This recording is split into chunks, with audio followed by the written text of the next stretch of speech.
Hello, Fight Insight fans, viewers, and listeners. I'm the Filipino podcasting machine, Prince D, and with me, as always, the man formerly known as Timbo Slice Timmy B. Before we start, please take a moment to subscribe to us on YouTube and leave a 5-star review on Apple Podcasts. If you'd like to support the show, check out middaysquares.com and use code FIGHTINSIGHT15 to save 15%. On today's episode, we talk to Bellator fighter at her much anticipated return, recap UFC 273 and Uncle Dana's reaction, proposed referee performance of the night, and a whole lot more. Tim, hit it.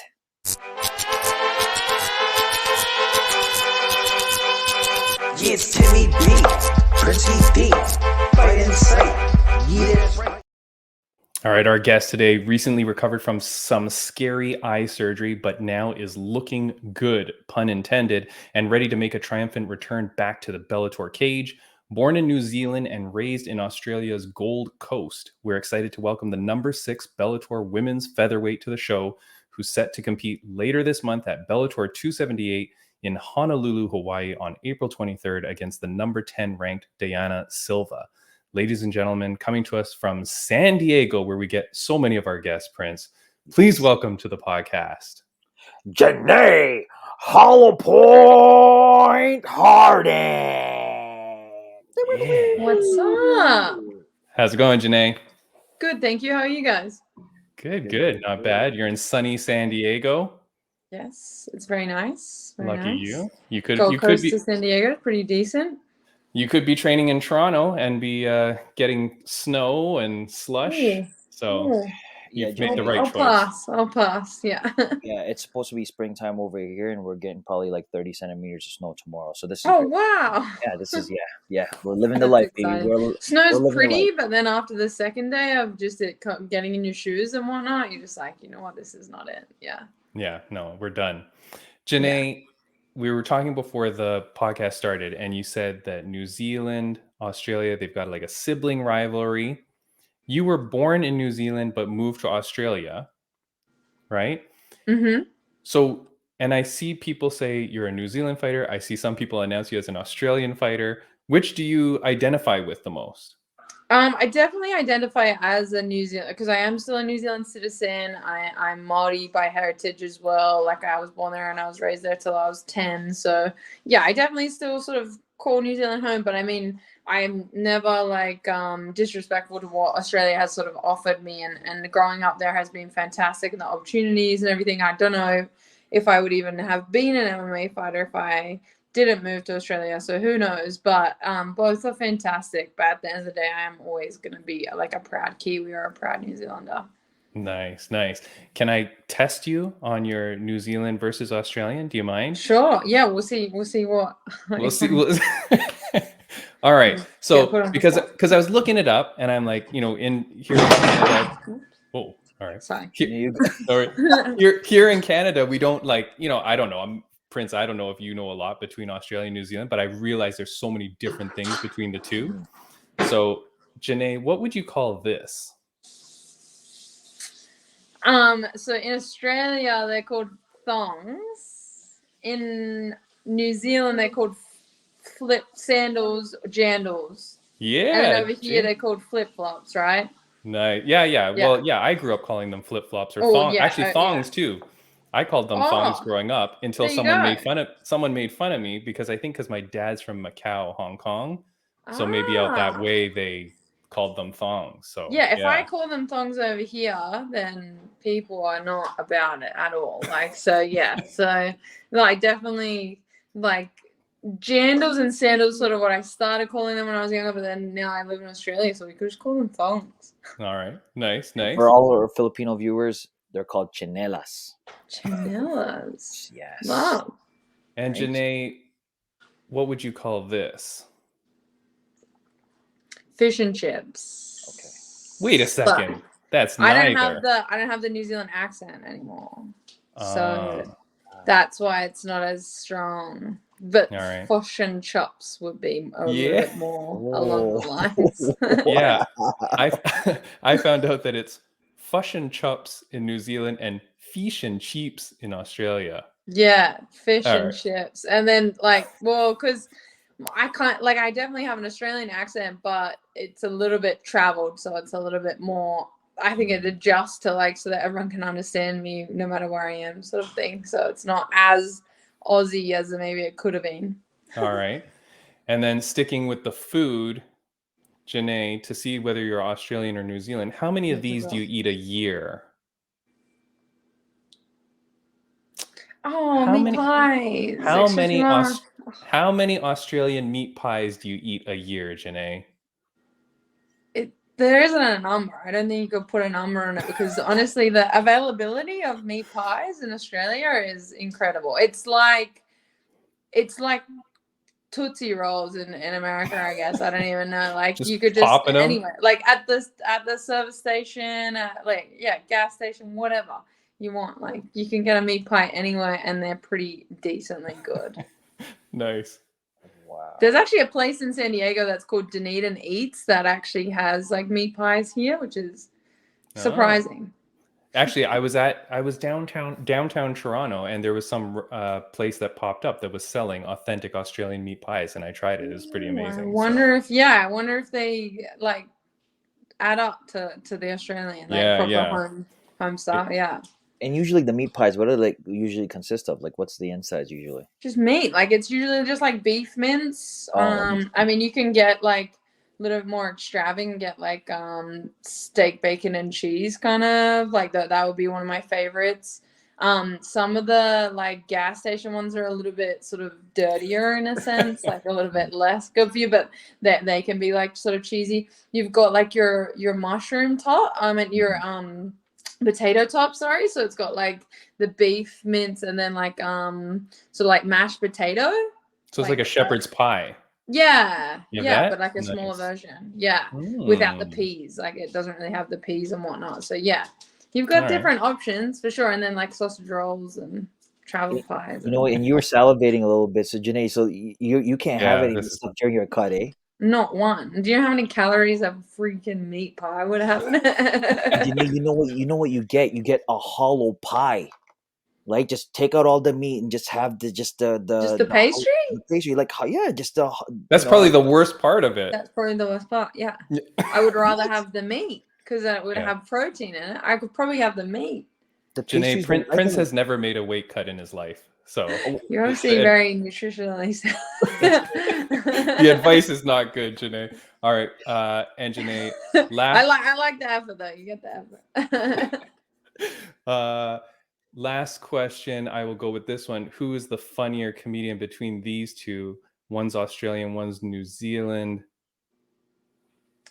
Oh, Flight of the Conchords all day, every day. Oh, and I'm pretty sure Flight of the Conchords got quite big over in America too, right? Yeah. No, Flight of the Conchords is pretty amazing, man. Yeah. And for the audio listeners, we were showing Flight of the Conchords versus Crocodile Dundee.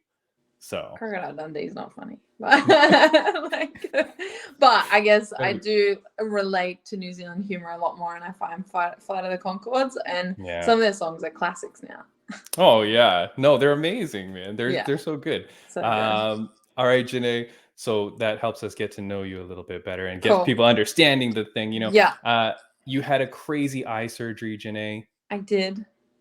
How are you doing? Everything good? You're feeling good? Yeah, feeling good. I mean, it was a crazy experience, somewhat unexpected too, so a little bit jumped on me, but I knew I had to go get it checked. I went and got it checked, and they were like, you need to go get surgery like today or tomorrow. So yeah, emergency detached retina surgery. I ended up getting what they call a buckle, which is sort of like a silicone rubber band put around my eye, and then he put like another piece of, I only found this out like a little while ago, that apparently he put like another piece of silicone around the top just to give me a little bit of added protection. The buckle itself is quite proud as well, and quite tight to give me a little bit of support.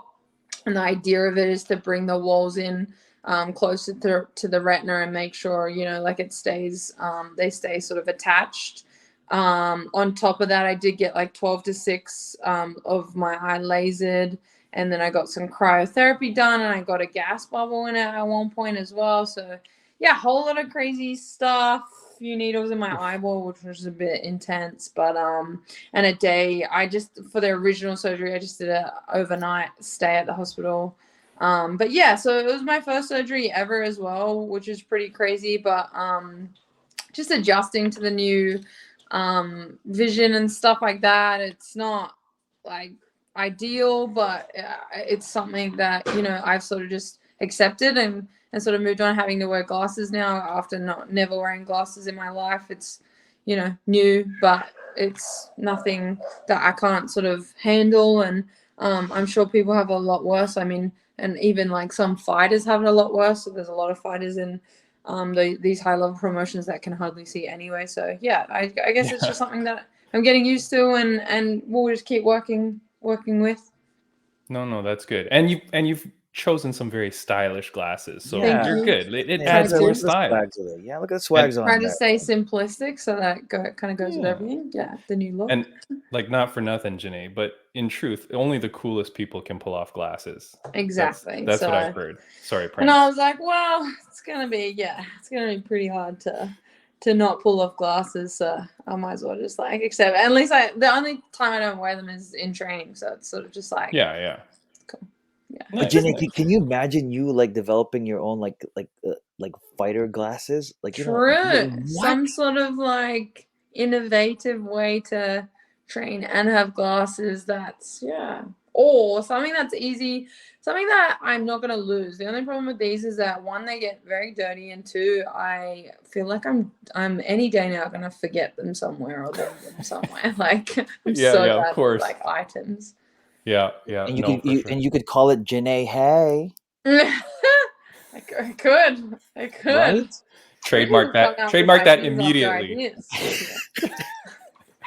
Yeah, meatless pies and Janay Hay glasses. Like, There your you go. future Completely is set. defeats the purpose of a pie.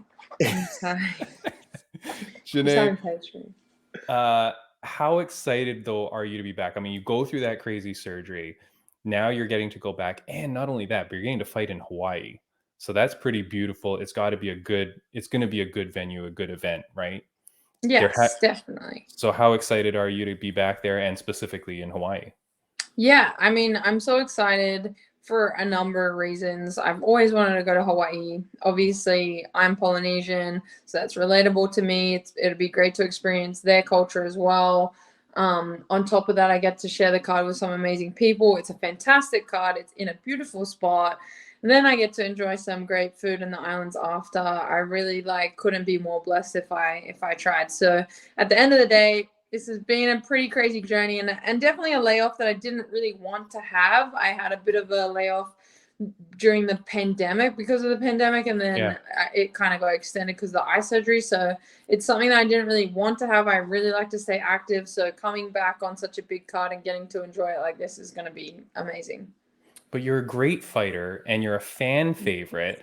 So I feel like the delay, it also helped let that pandemic pass, because now you're going to go into a full stadium, right? Like, it's going to be a packed stadium, I'm assuming. Yeah, and because my last fight was just before we got crowds back. I think I was so, still yeah. in the bubble. We were in Connecticut, but I think it was like the show after mine was the one that had the crowds back. So yeah, so I just missed that. So this will be my first one back with crowds, and what better place to have it than a whole bunch of Polynesians. And a whole bunch of San Diegans as well, because half of San Diego will probably be there too, which is fantastic. Yeah, no, that's amazing. And I mean, and to be fair, even the first few venues when Bellator went back, the crowds it seemed smaller. Like they didn't seem as limited. crazy. But then, did you watch the UFC last weekend?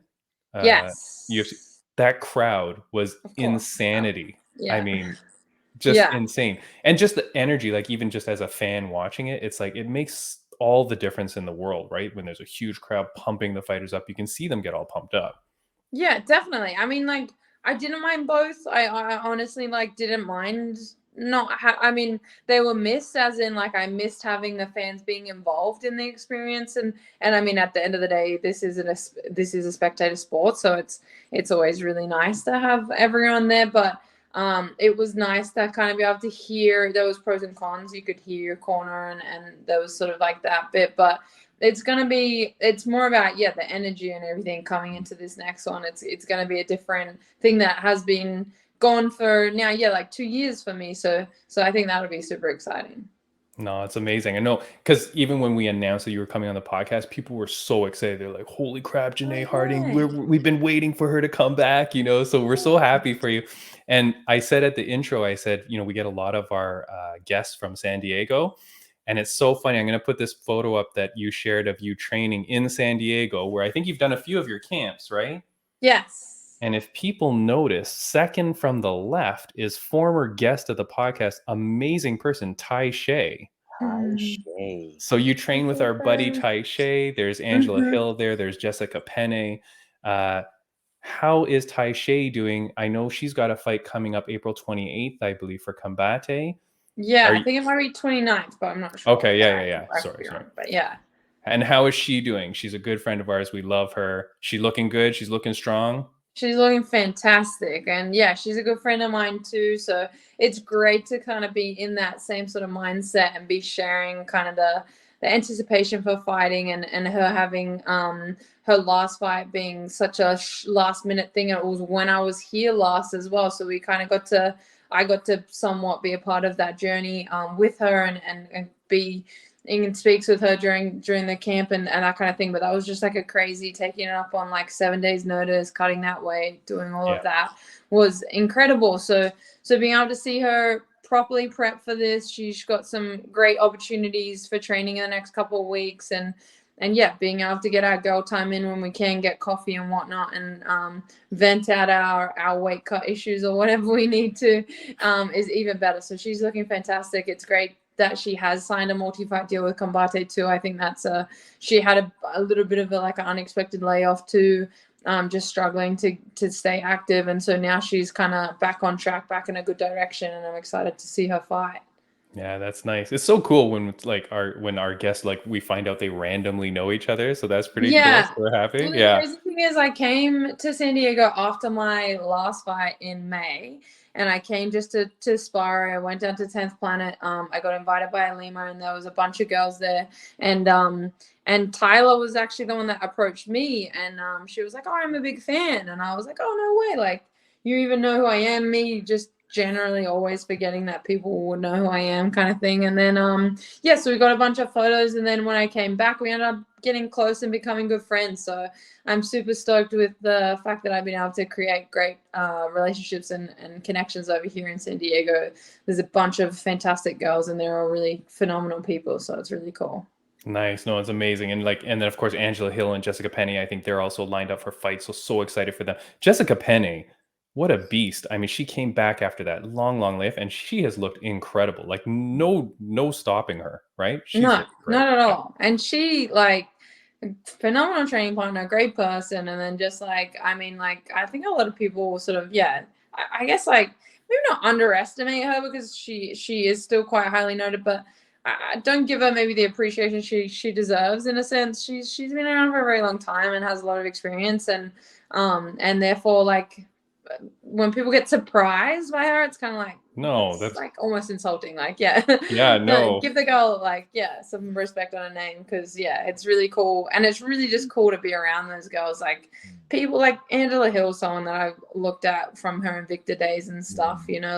She's a pioneer of the sport in her own way, and the impact that she's had on it, and then just meeting these people and them all being great people was somewhat of a surprise to me, I think, because I've met a lot of people in the industry along the way, and I have been to a lot of gyms, and I've traveled a lot, and 90% of them are not the nicest people, which is whatever. Oh. But I don't know why, but this group in San Diego is just fantastic, and they all just want to get better, and they all just have that same common goal of we all just want to be consistently getting better, and we all put the effort in to make sure we can kind of catch each other where we can, and use each other to work and develop, which is great. It's like a real family environment then. It actually is. And when I was here last, I felt not an outsider, but who am I? I'm just from Australia and New Zealand, and I come over and I'm a bit bigger than everyone too, obviously. There's not a lot of 145ers around in general, let alone in here, and during the 3-month period that I was here last, we kind of created this little team coven that we now call it. And we have the group chat and we keep pretty consistent on it. And even when I was back in Australia, you know, like I was still keeping tabs on what everyone was doing and everyone stayed pretty consistent. And just being a part of that was really, really cool. I was just like, wow, I not only got like accepted, but I'm genuinely a part of this like cool little group and thing that we made while we're all here in South California and trying to get better. Oh, Janay, that's what's amazing. the group chat name? Team Coven. It is called Team Coven, I'm pretty sure. Team Oh. Coven? Yeah, Coven? Team Coven, yes. Nice. All right, cool. I will show you. We normally ask for fan questions. I know you got to go, so we won't keep you much longer. I did want to share this with you. We'll post this and I'll share a copy with you. This is from our buddies at MMA Social Squad. Mm-hmm. Oh, So that's so cool. yeah, they always create some cool fan art. Yeah. That's So they always awesome. I love seeing like fan art graphics and that kind of stuff. That's amazing. I'll People tell put you, the effort into doing stuff like that. that's like one of their best ones ever too. I told them, I think they sent it to me this morning or yesterday. I was like, yo, that's one of your best ones. Yo. So I'll send you that. That's sick. Please do. Yeah, for sure. Two fan questions and then we'll let you go. First one we got a few of these. This is Dayton _week. It's not even a question. He just types twerk. Now, I'm assuming people send you a lot of inappropriate messages all the time, but I did want to comment. Your social media, if you go on Janay Harding, and it's at Janay Harding. If you go on your Instagram, and please go follow Janay, your Instagram is very professional. Like it's extremely professional. You're like a high-level, top-level athlete. There's nothing unbecoming of your posts. I feel like you're a real role model for like younger women, or just that you have a lot of like professionalism about you. Is that something that you strive to kind of portray?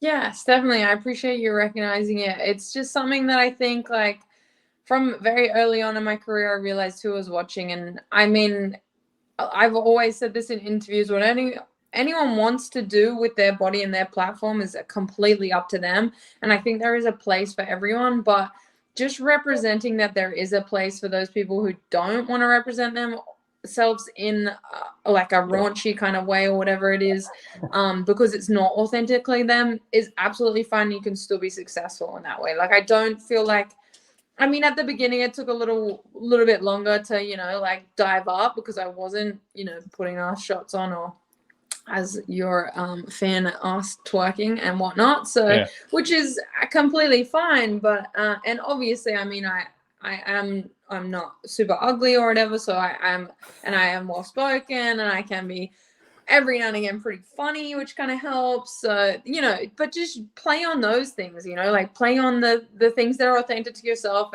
and represent yourself authentically. And I think a lot of the time with MMA especially, it's such a raw form of athleticism and a raw sport that being authentically yourself can really portray really well on your social media and therefore get received quite well. So never forget who's watching as well. For those younger girls that are kind of trying to get into the sport, if they want to, cover up and be a part of the MMA, then that there's absolutely a spot for you, and kind of don't forget that like being a role model is really important because there is so many people that are watching and wanting to become us, or we're representing women like in general. So it's always good to do.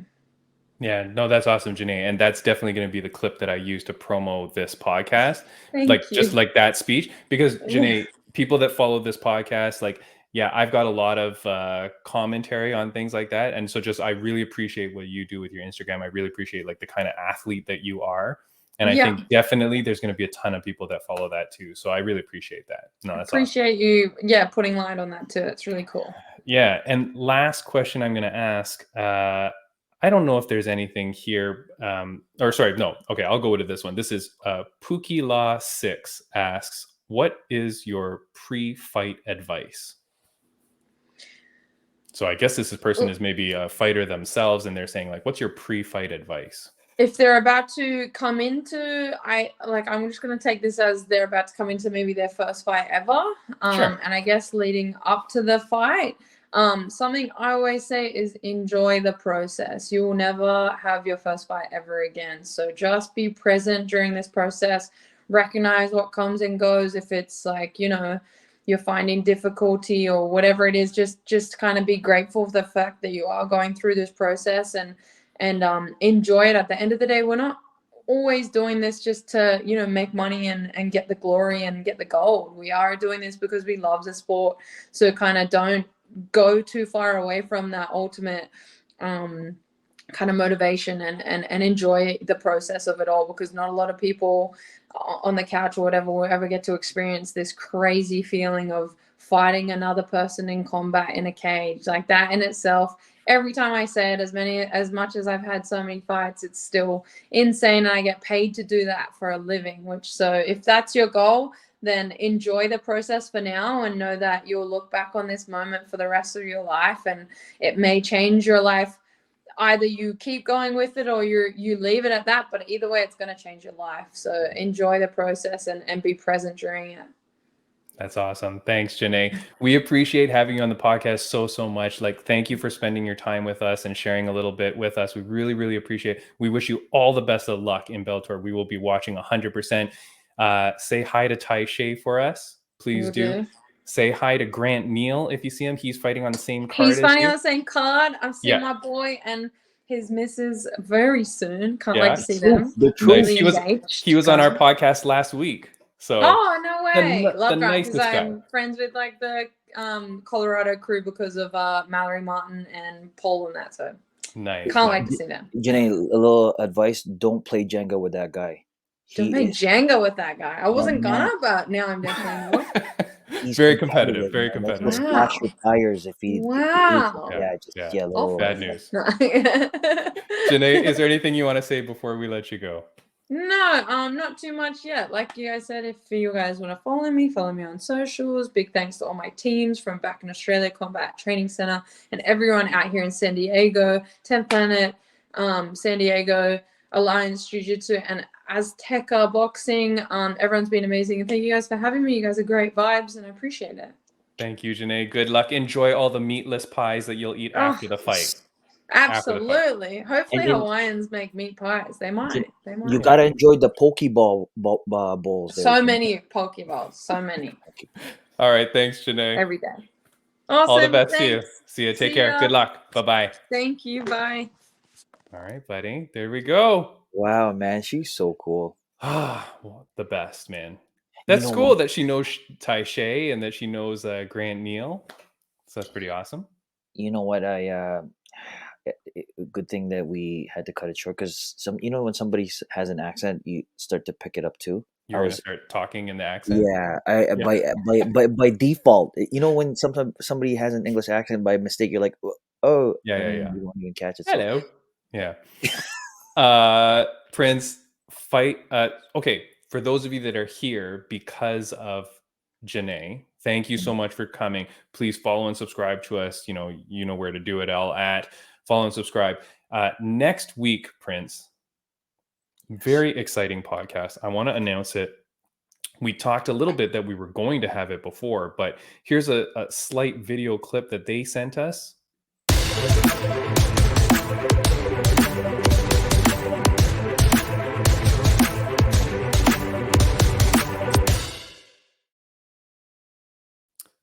Prince, we have representative / developer / somebody, 2 people apparently, are coming on our podcast next week. They are from Marshall Inu. Marshall Inu. We all know what this is, or we don't know, but we've all heard of it. It is these guys. If you follow fighters or watch the fights this weekend, you probably heard about Marshall Rogan Inu. Marshall Rogan Emu. Yes, and Marshall Inu. Marshall Rogan Inu. Marshall Rogan Inu. Right? Cryptocurrency, baby. I found out it's not a cryptocurrency. Oh. Do you know that? I know they sponsor fighters, but I thought it was through crypto. Okay, I'm looking on their website. I don't know what these guys are. We will talk to them, but they are sponsoring fighters like crazy. Mm-hmm. But when I went on their website to buy some, apparently you have to buy some too. Yeah, why not? Right? Why not? I was gonna buy it, but what you have to do is you have to buy Ethereum, which is like a Bitcoin, Yeah. and then with Ethereum you can buy their thing. I don't know what any of this means, Prince, but we will talk to them. We'll talk to them about what the hell their thing is. We've all heard of it. If you're listening to our podcast, it means you watch UFC or whatever. You know, you've heard of Marshall Inu. You probably haven't looked into it. Maybe you have. And if you have, go write down, comment, tweet us, send us some information about this company and what your experience is. But we want to talk to them about why are you so invested into MMA? Their logo seems to be Joe Rogan's dog, Yeah. right? Like, but on their website it says they have no affiliation to Joe Rogan. And then they're not really a currency. They say they're a meme coin, MEME coin.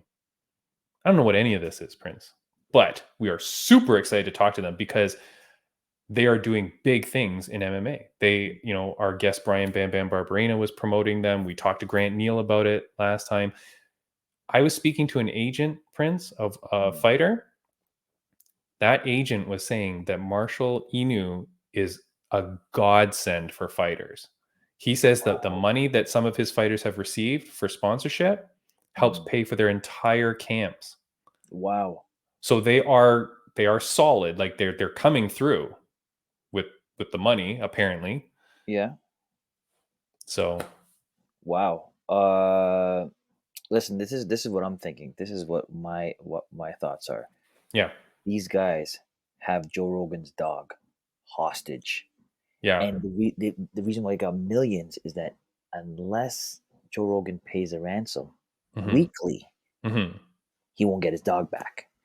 This seems very plausible. Yep. Trust me, this is how it's. This is what I'm thinking. It's all about. I like it, Prince.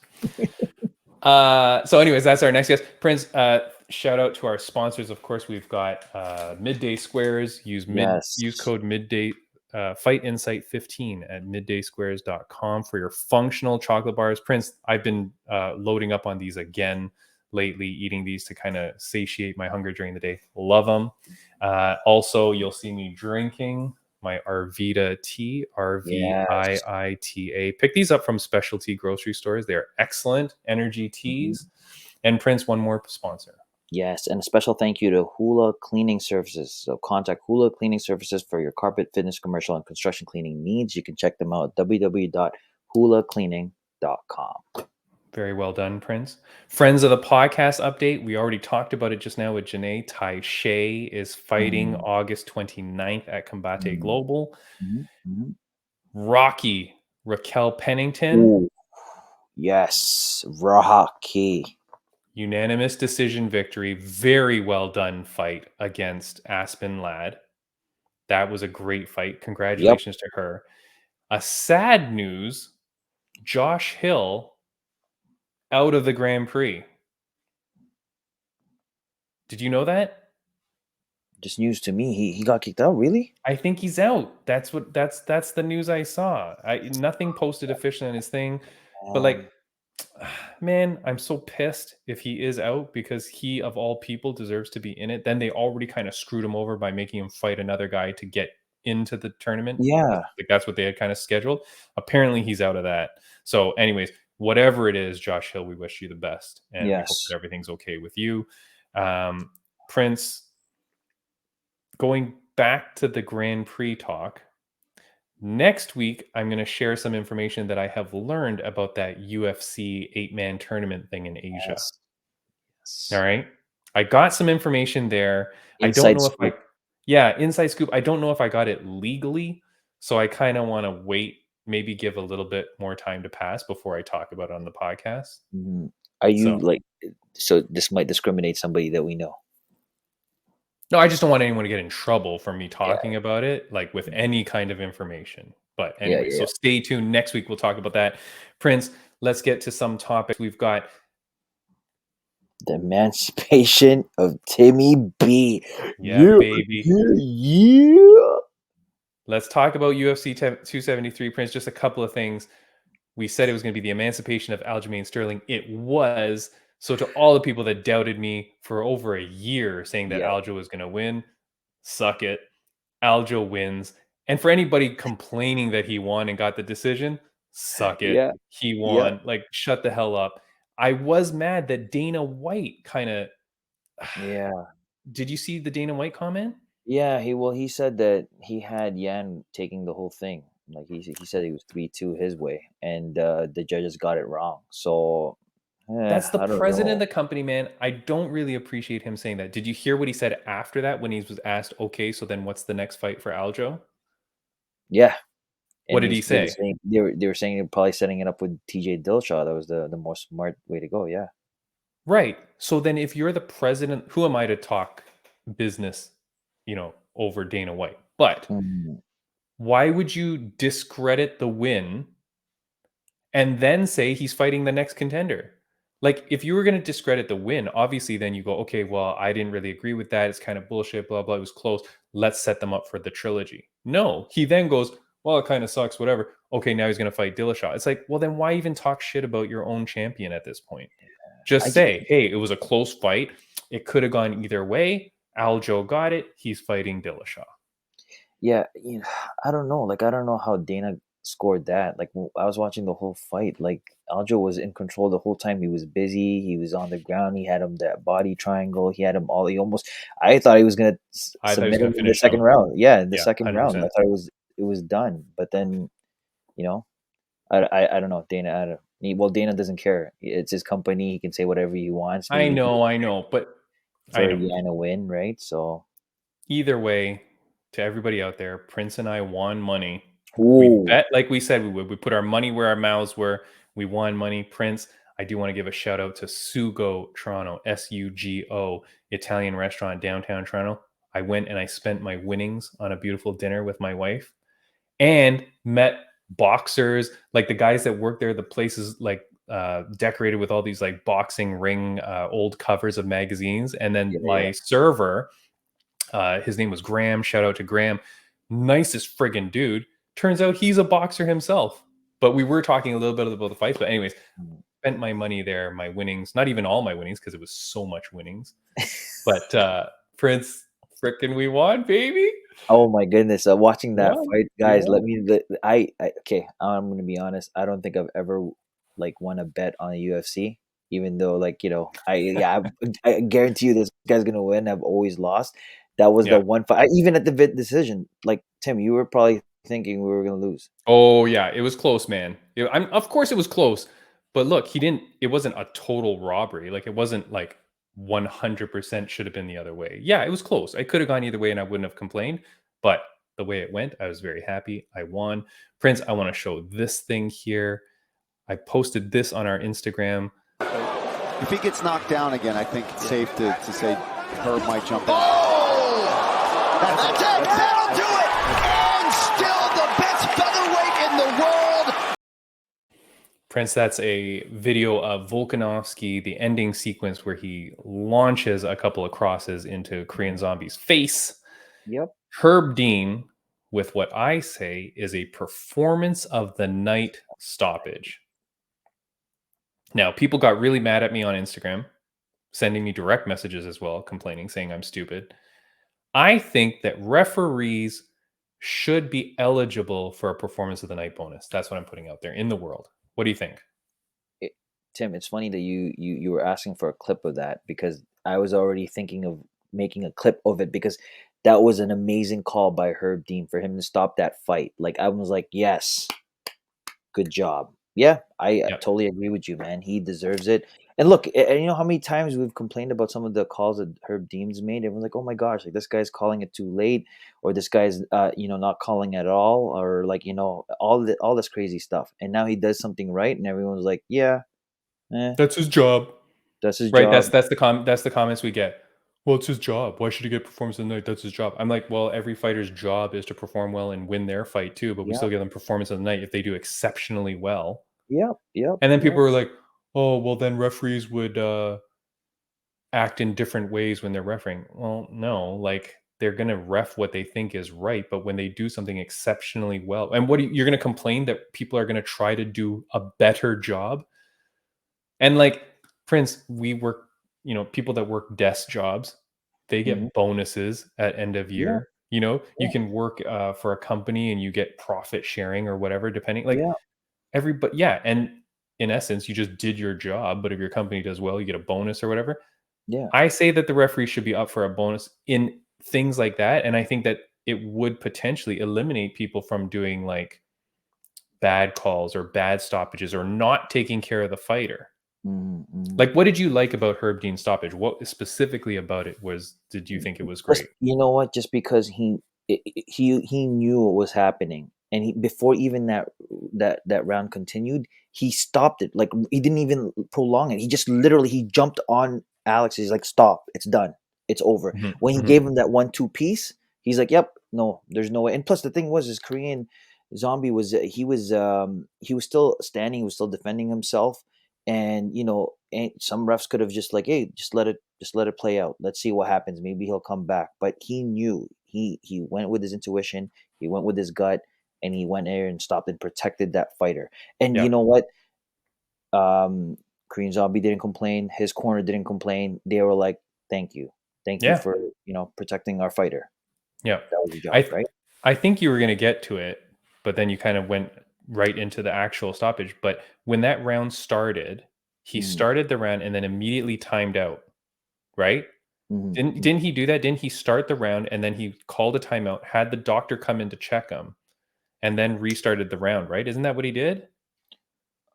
I don't. I I'm not sure if I saw that. I just saw it just went straight to that, like straight to I the fight. no, I think I feel like he stopped it to have him checked on, made sure that Mm, he said he was okay. But remember, a ref can't do that until the round starts. Like he had to start the mm. round, and then unless I'm going totally crazy. I mean, I was screaming, I was tearing up from my Aljo win already. Yeah, So, but I remember I thought he stopped it, called the ref in, yeah. or sorry, called the doctor in, said, "Hey, check on him. Is he okay to continue?" Blah blah blah, and then he let him Mm. continue.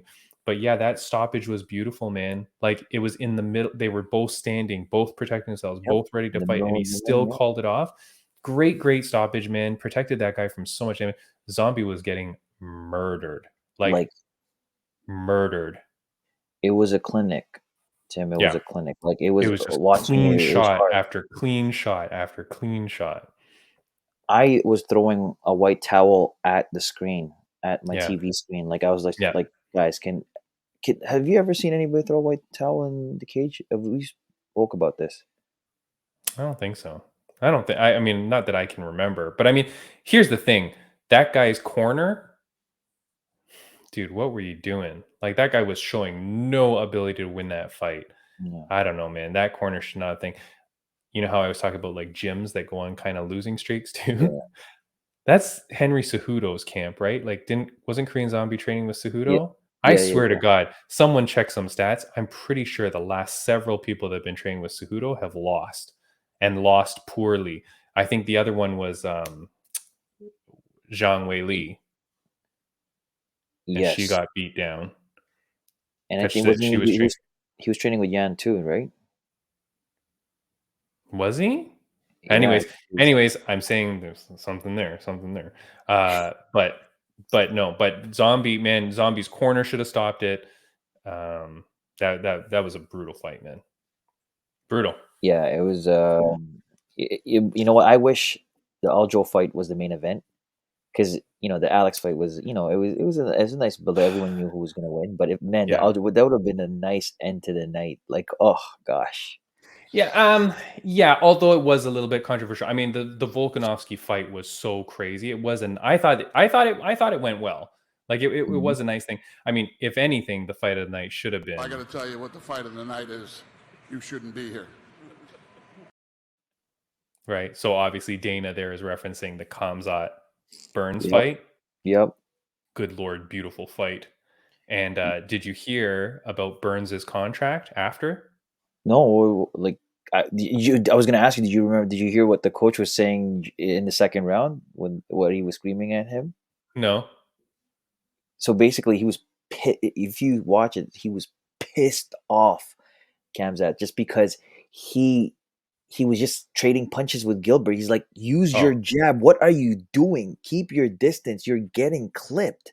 Like yeah, yeah. livid, livid. But yeah, sorry. Go ahead, Tim, with the No, no. I contract. was just gonna say again, talking about how much I believe the promotions do take care of their fighters, it was reported that right after the fight, Dana signed Burns to a new lucrative contract, or quote, very lucrative contract.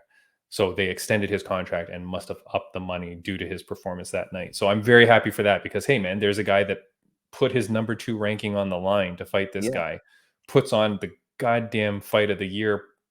I mean, the crowd energy in that fight, that makes that fight of the year for me. The crowd was insane. They were booing Burns like crazy when he came out, and then by the end of it, they're screaming, and he's turned them around, and it was just cheered. It was a beautiful fight, crazy, gorgeous. Yeah, you know what? I had my money on Kamzat, but you know what? At the end, I was actually rooting for Burns. Like when he got him in that second round, he got him with that counter. I was like, holy crap! Come on, you got this, right? So I know. Yeah. It's crazy, man.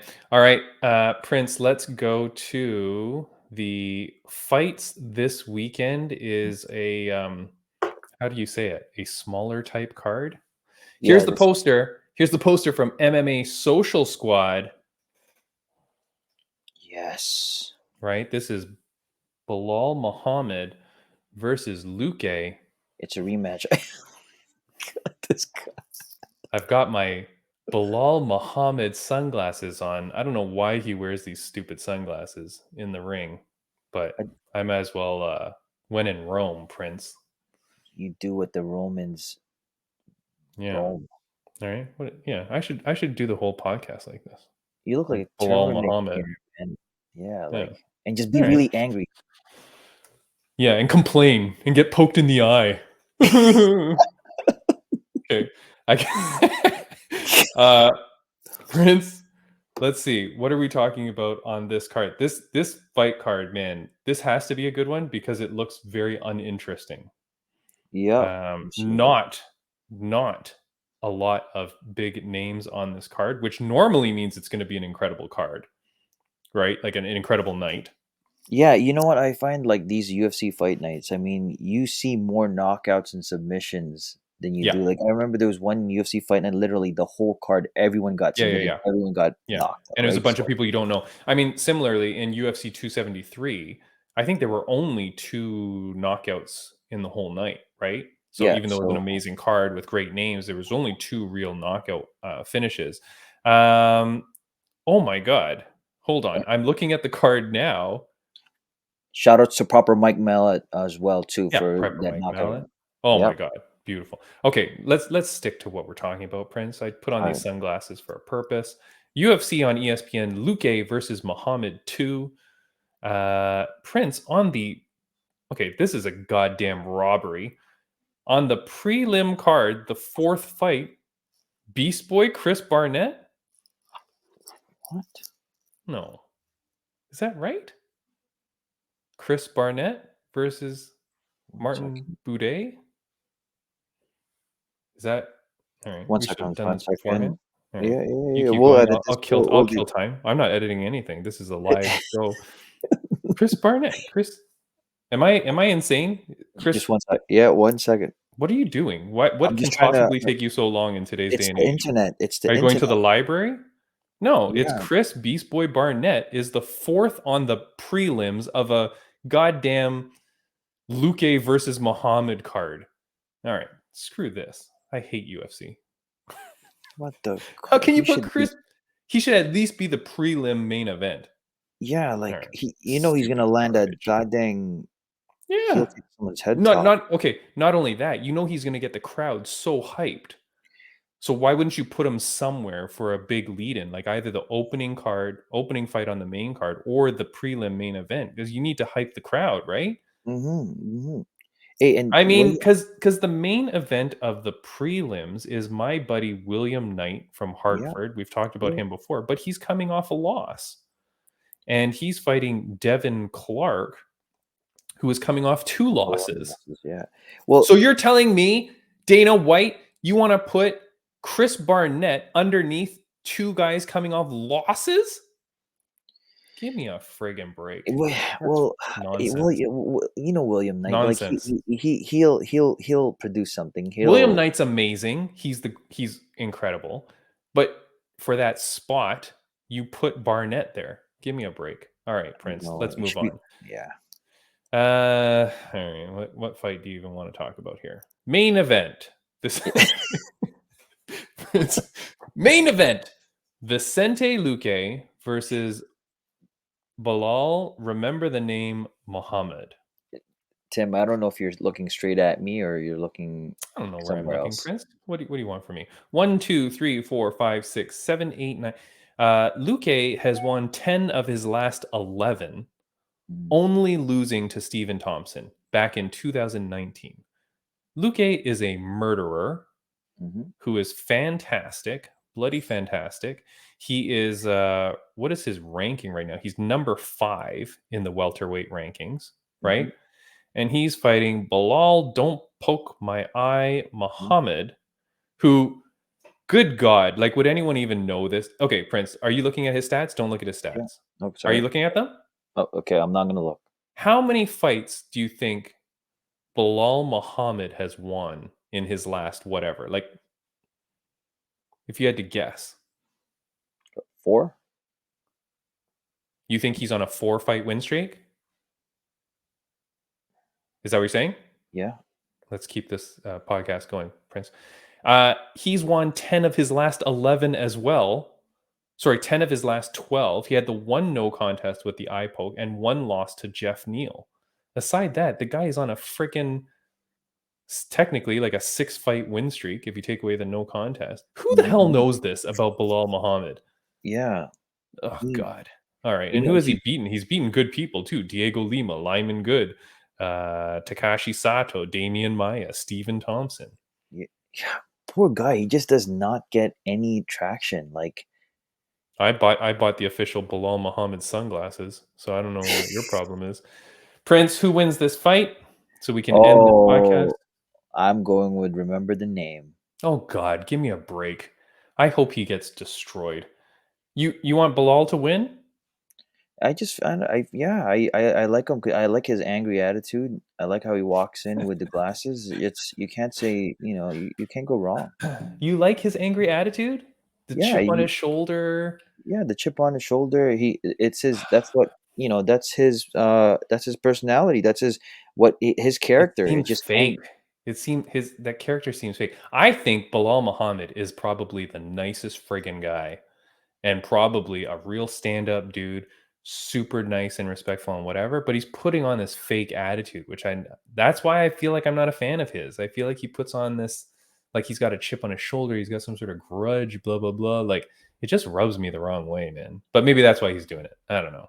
Yeah. Luque, I do like Luque. I feel like Luque presents himself as a very respectable martial artist, very proper and whatever. And I like that. I like that thing. So the only fight we're going to talk about here, I got Luque winning by second round TKO. Wow, really? Yeah. What do you got?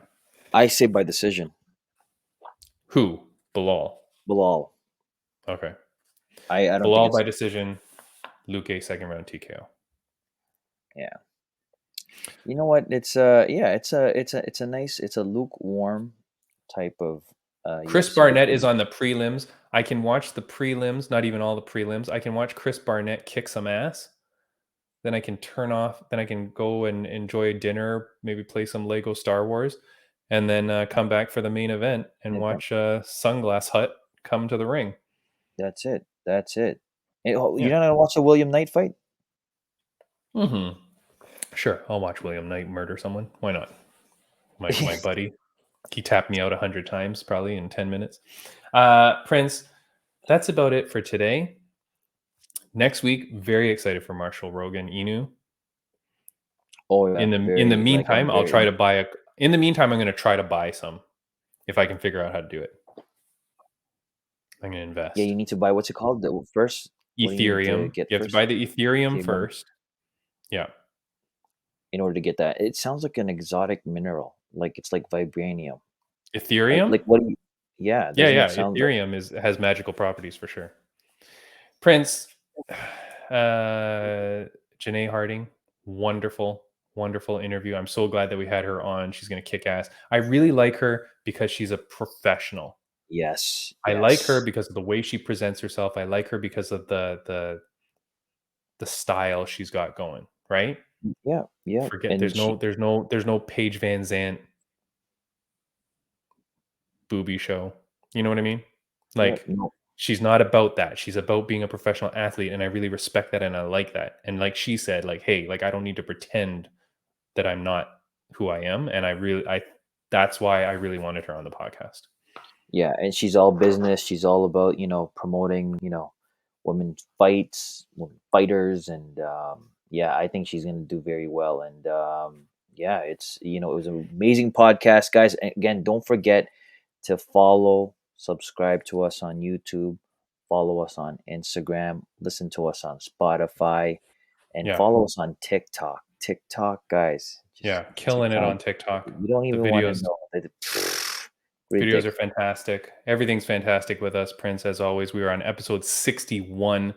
Guys, if you've made it this long, that means you're a fan of the show. Please go to middaysquares.com, use code FIGHTINSIGHT15, and purchase something from them.